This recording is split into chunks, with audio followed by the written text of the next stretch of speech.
Yeah, so from here to there, I'm talking about how to manage your model railroad addiction. So, You can. yeah, it's a model railroad journey through time, but we only get to go one direction. Så jag tror dig like this. Over. Yeah. And we get 1,000 milliseconds every second. If you're in a hurry, you can do 1,000,000 nanoseconds a second. But that's an engineer's joke. I'm a horrible engineer. I understand.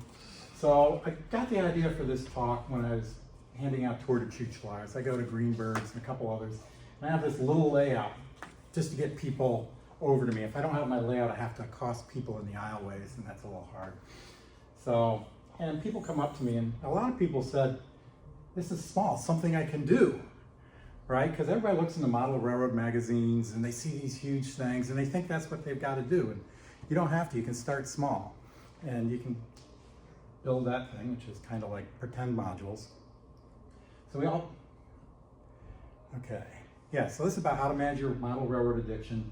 Basically, as you get older, everything changes. You mature, you get more ideas, you read more books, your interests change. I never was interested in signaling, but suddenly my railroad during COVID got completely signaled. And then you'll make multiple railroads, and I've got like 3 total failures. The one I'm doing now, modular railroads, strange stuff I do. So you don't want to throw this stuff away. You want to keep going, right? So you kind of plan for the future. You want to take a lot of small steps. You don't want to do big steps. Keep things flexible, and you don't want to throw stuff away, right? It took all week to build, right? Don't want to throw that away. So we all start here, the loop of something, right? And then we go a little nuts. We get more stuff, and all of a sudden it's going all over the house, right? And then we need more ideas, and we get the Model Railroad magazine, and we've got too many ideas, and that's where we start stalling out. But there are multiple ways to get going. You don't have to build the grand layout right off the bat. Easiest thing is just keep adding stuff on the floor. It's kind of like a puzzle. You get to change the layouts, you get to go here or there, you make circles, figure eights, all that stuff. But when you're on the floor with just Hex-Track or Atlas Snap-Track or whatever, there's not much else you can do, right? Or you can go to layout, build a small layout. You've seen them in Model Railroader. And now you're on like a 4x8 sheet of paper, 4x8 sheet of plywood, and you're locked down, right? Now you just can work on that. You can't mess around with the track. You give up one or the other. Modular railroading is where things got going for me, because 2 foot by 4 feet, that I can handle. Of course, I decided to do a 12-foot corner, which is 5 modules. And the big problem with this is I'm the last one out after a show, and I have to show up the day before, and it's crazy. But for N-Track, the modular sizes are predefined. They're 2 feet by 4 feet, which is actually pretty big.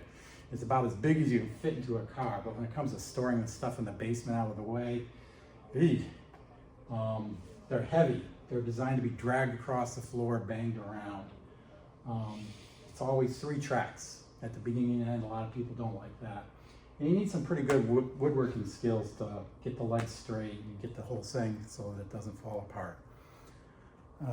And it's kind of like you can make a semi-permanent railroad out of this, but now you just basically have an oval. Not a big fan of that. So to get rid of the oval thing, Fremo came around. Started out in HO, but there's N-scale Fremo and all that sort of stuff. And it gives you a lot more freedom. You can have corners that aren't 90 degrees, right? Or maybe 30 degrees or 15 degrees, and you can kind of wander around in the space that's there. But there's still basically the same physical piece of wood, and it's required the same skills. Whereas N-Track, you can interoperate with anybody, and they've had these conventions, nationwide conventions, where they build 20 miles of track and stuff like that. Fremo, you're kind of in a group, and you're playing with those guys. And if you leave the group, the modules don't necessarily work well.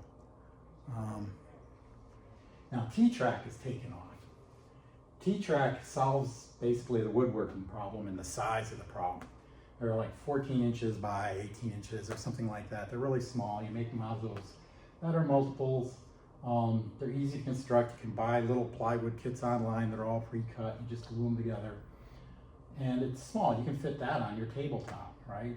And it's all Kato Unitrack, so it snaps together real easy. And then somebody came out with Hex-Track. You know, if you got a black cat, you have to have Hex-Track. So, but this, ideally, these are just 12 millimeter pieces of plywood. There's no legs, no constructions, you just cut them.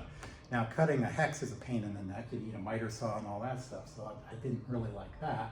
But the modules are really small, they're really light. They're like this. This is a purchase module, so you don't have to buy the Hex-Track and just pass that thing around. And they're designed that you put them all down, you got switches, and you can go all over the place. You can buy a laser cutter. I wouldn't go that far, unless you got something else to do with it. Laser cutters have a problem that if you don't use them, they start messing up. So you gotta use them on a pretty regular basis. At least that's what I read, and that's why I don't have one. And then we got even smaller. Kato came out with these mini dioramas. They're really for young kids or young people to get some skills and to play with this stuff. And you really need a vivid, crazy imagination to make this stuff work, right? You're not gonna really do anything prototypical with this. But I saw one of these things, and basically he had a Coca-Cola can with both ends cut out, and he was using it as a tunnel for the train to go through. And you know, that was really neat. So Hex-Track, to me, has a lot of potential, because it's a plywood. What could be easier than that? It's easy to make a module. You can kind of glue multiple hex pieces together permanently and have your buildings cross those modules, but that's not really the point of the thing. But you could take these scenes and add them into the permanent layout. The problem is, you know, the hex shape's kind of odd. You're trying to put a square building on a hex. That's going to leave all sorts of extra space lying around. It doesn't work. The curves are ridiculously tight. Almost nothing gets around these curves.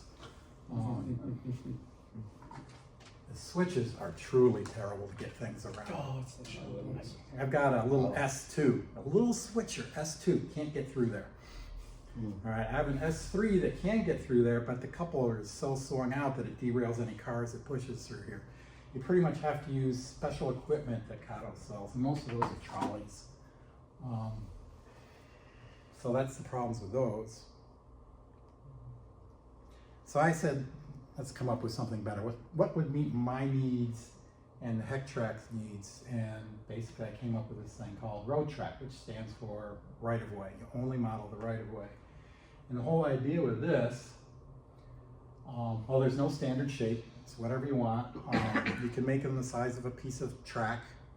You can glue a couple pieces of track together and make them that size. If you want to make a yard ladder with 4 tracks, it can all be one piece. And it's, again, just plywood. Europeans use 12 millimeter, US ½ inch, right? It's like ½ millimeter off of the European standard for Hex-Track. What's MDF? What does it stand for? Medium density fiber. Yep, there we go. It's glued up sawdust. It's nice because it's really smooth. It is Not supposed to warp or anything. no. If it gets wet, it practically falls apart. It disappears. But seal it up with paint. Paint every surface, and then you can actually use it for stuff. And the whole idea is to make a standard.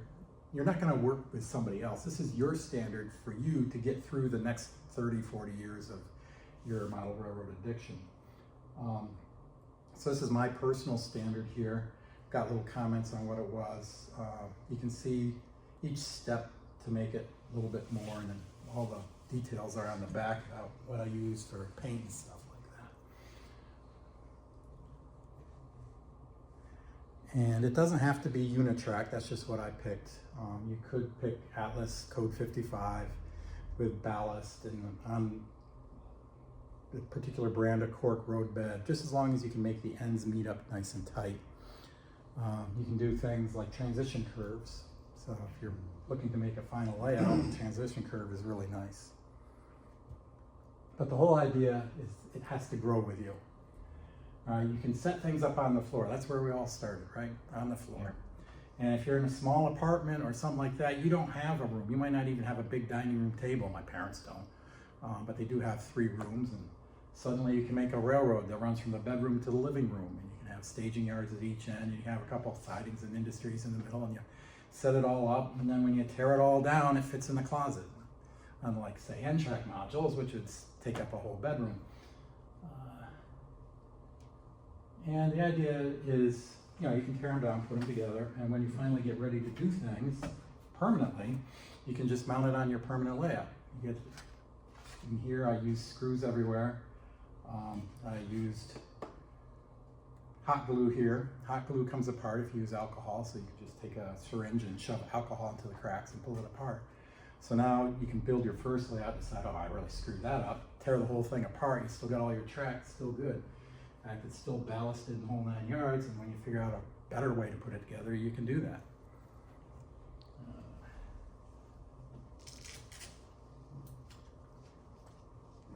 So to find your own standard, you got, the ends are the most important thing. What's there, the heights, the differences, the thickness of the wood, the type of track you're gonna do. If you're doing double track, what the spacing is. So that's a double track piece right there. How you're gonna color the rails, how you're gonna color the ballast, what kind of ground cover you're gonna do. Just write it down, keep track of it, and you know, 5 years later when you buy some more track, it'll still match in. So for unit track, which is an N-scale standard, by the way, this works for any scale, it doesn't have to be N-scale. Should have put that on the talk, there might be poor people here. But unit tracks, 30 millimeters between centers. Minimum industrial sidings, what I did is I don't like the industrial sidings right up next to the track, so I said it was 66 millimeters out. So a single track row piece is 65 millimeters wide. So these are 65 millimeters wide. And the double track piece is 98 millimeters wide. You need to leave a little space on the end so that they snap tight. I went and tried to be very precise with the lengths. They still snap, but if you get it wrong on a couple of them, when you put those two together, it's a little bit loose. All right, so I've had all this stuff, and you set it up on the floor and play with it.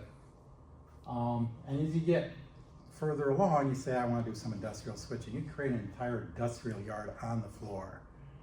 All right, so, and recently I just put together a part of my railroad I call Corning. And Corning is very interesting. It's probably one of the most interesting places to work on my railroad. Why is it interesting? Well, it's on the Conrail main line, but the Delaware and Hudson had trackage rights over that piece of track. So you can run Conrail equipment, you can run Delaware and Hudson. That's 2 different things. So there's 2 long running switchers. One's the Conrail switcher and the other's the Delaware and Hudson switcher. Now the D&H doesn't switch anything, but they came into Corning and they leased a lot of stuff, which of course pissed Conrail off. But now they've got this branch line. They didn't actually lease Corning. In my world, they leased Corning. They leased a different railroad in the real world. So I had them pick up and work with the Wellsboro and Corning Railroad. And Corning Glass Company is there. So we've got interchange. We've got a major corporation that consumes a lot of raw materials. And we got 2 railroads, not counting the branch line, serving the area. So that's why I thought Cornrail. So why Conrail? It all looks the same to me. I don't even have any Conrail locomotives yet. I'm not even running any Conrail trains, but someday I might. The D&H, on the other hand, has like everything you'd ever want to see on a railroad. PA's pulling freight. How weird is that? They have the Baldwin Sharks, and they have like 4 different paint schemes. And when they got their locomotives, because of the merger, you had Lehigh Valley, Reading, all these other paint jobs running on the railroad. Not to mention everybody they interchanged with. You'd see Bangor and Aroostook on the D&H and stuff like that. I actually got pictures of Union Pacific locomotives running across the D&H. So there's a lot going on there. Now the Wellsboro and Corning is interesting because of fracking. That's their major customer. They run from Corning down into Pennsylvania. And they wind up, for that particular thing, they wind up hauling fracking sand, oil, and natural gas to and from Pennsylvania. And I don't know if they actually pull natural gas out of the ground and ship it from there, but in my world they do, because it makes life more interesting.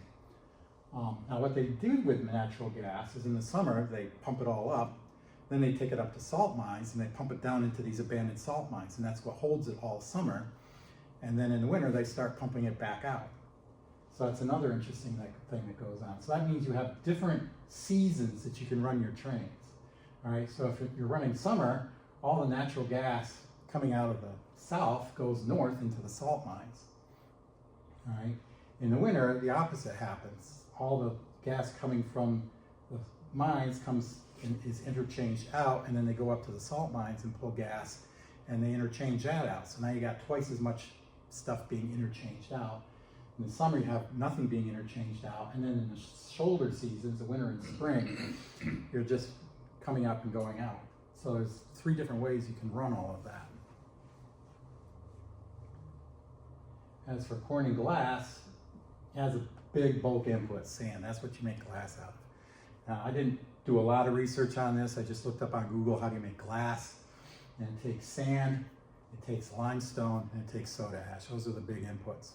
And you can kind of get the ratios between those. So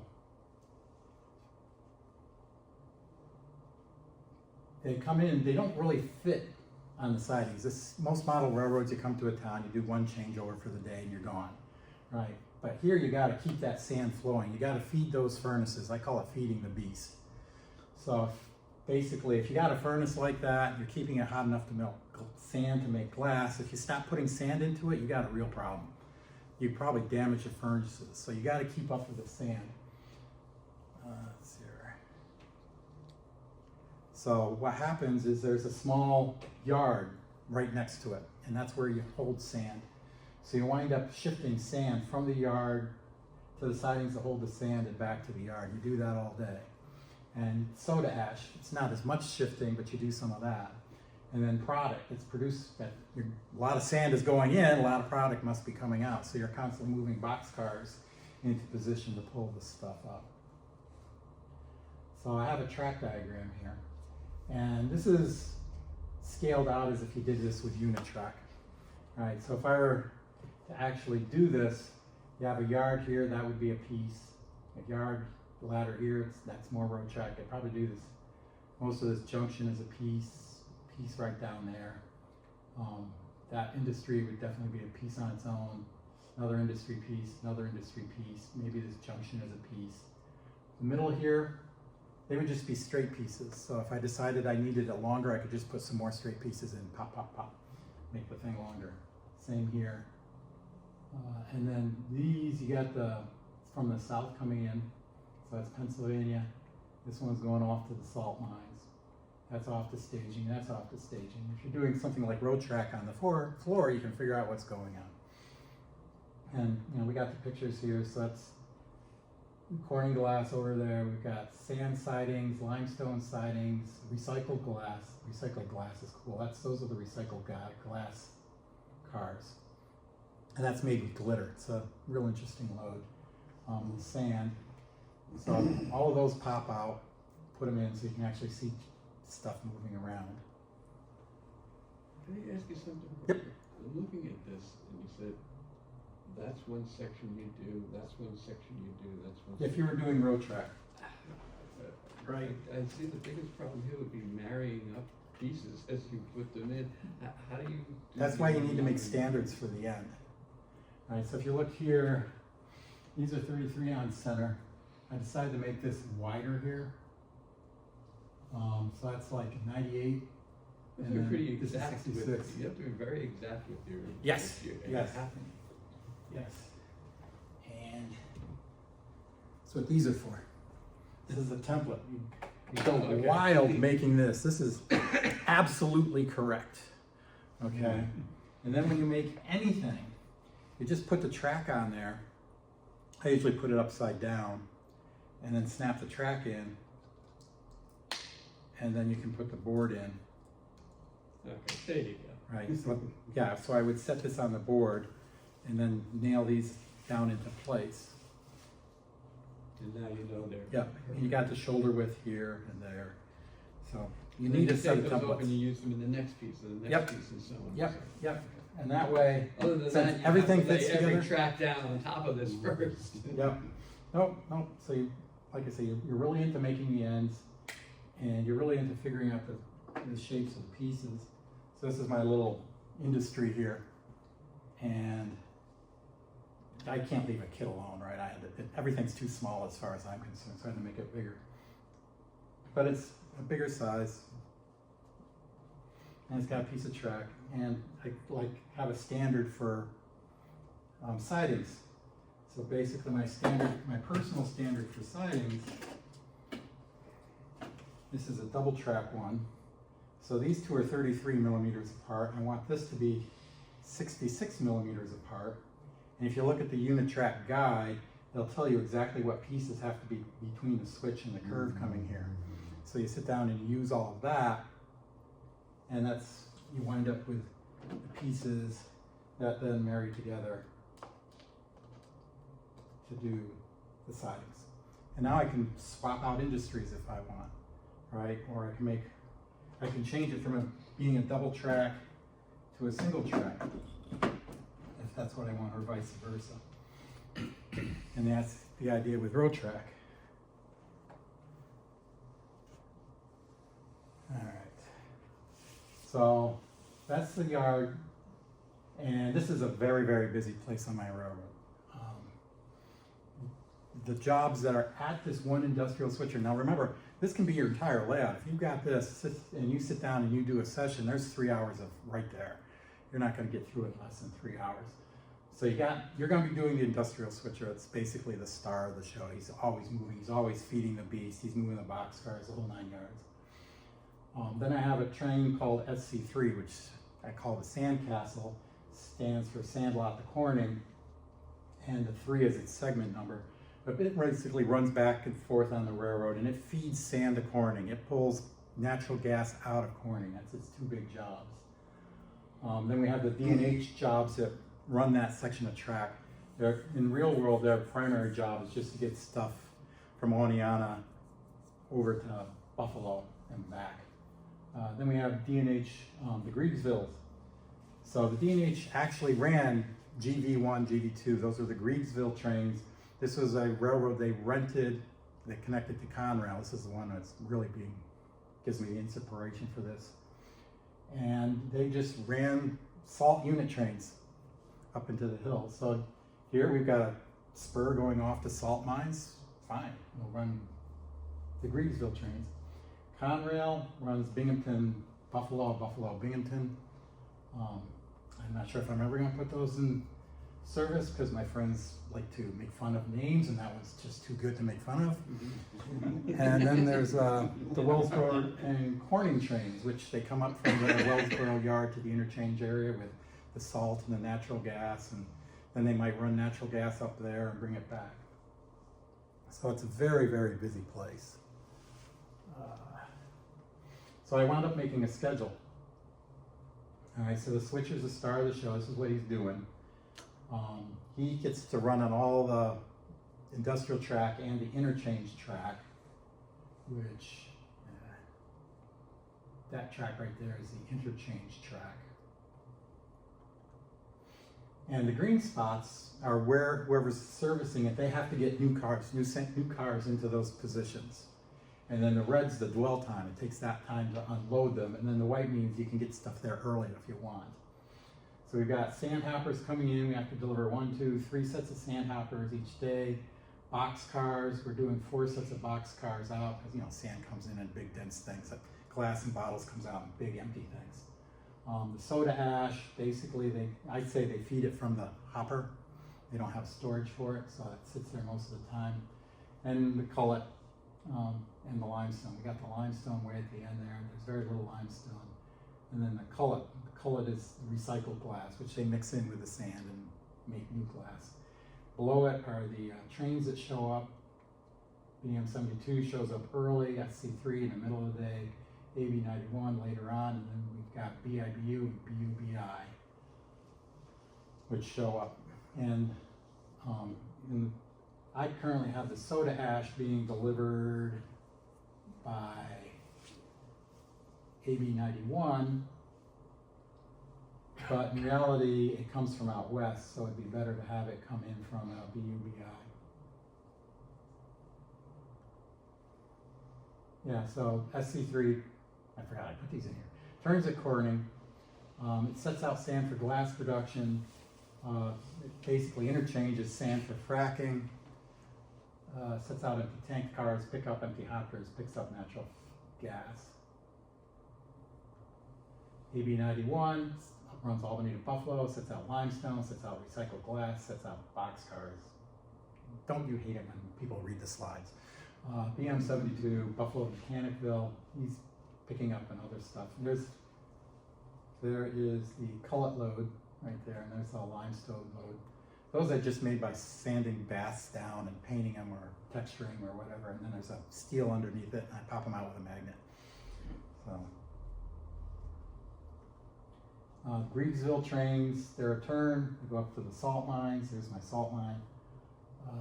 Does not work at Corning, just runs on through, head up to Grievesville. Then BUBI, he's dealing with soda ash and box cars. BIBU, soda ash, box cars. And the Wellsboro and Corning, he's got the transfer job. It just sews up. You're sitting there as the operator, you think everything's doing fine, and all of a sudden 8 new cars show up, and you're like, where do I put them? So you kind of got to expect that. And, you know, if you got somebody that's new at it, you do a simpler pattern, where a shoulder season, where it all just goes out and comes back in. But if you got somebody that thinks there's a pro, you do the winter, when they've got to set up a train to go get the gas, and all of a sudden, instead of 8 new cars showing up, you got 12, and you have to deal with that. And I don't have enough trackage because I never use this to put it all out. The interesting thing about sand is that's fracking sand.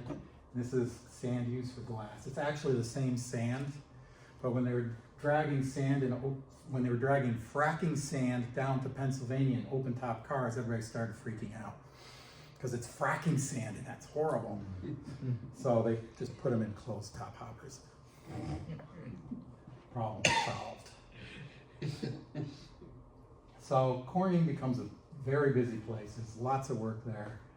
And there's ways to make it easier or harder, right? I don't run BUBI, so I just have to deal with BM72. You can put everything on one train, combine AB91 and BM72, and just have one train delivering stuff. And I don't deliver oil cars, right? You throw more oil cars in there. So by putting in more space in the sidings, you can do more stuff. And with Road-Track, you just build some straight pieces and snap them in, is the idea. So yeah, you can start small on the floor, and you say, I need an industrial area. You do that on the floor, and then you're like, well, I need, you know, some staging and wrap around, and you just keep going. I went and operated a layout yesterday, and I was working in the main yard, and yeah, I'm interested in what people do and how people do things. And I've been thinking about my Aniana yard, and I'm not particularly happy with it, right? I've been wondering what to do with it. And yesterday just made me say, I gotta tear that thing down and build a new one. But I don't wanna build another new one that's just as busted. So when I do this, I'm gonna do these Road-Track techniques, right? I'll do it on the floor, and I'll see how well it works and stuff like that. And when I'm ready to go, I'll just mount them up on the frame, put in grays where I need them, because I want a hump yard in it. That's going to be fun trying to get that to work. And away we go. But the big thing is it's your personal standard. It's not a NMRA standard or a standard you're going to interact with other people. It's to get you from early in your career so that you don't have to throw stuff away, so that you can try things out and see if they work. And if they don't seem to work, you modify them, and then when you finally think they will work, that's when you put it on the railroad. So, any questions?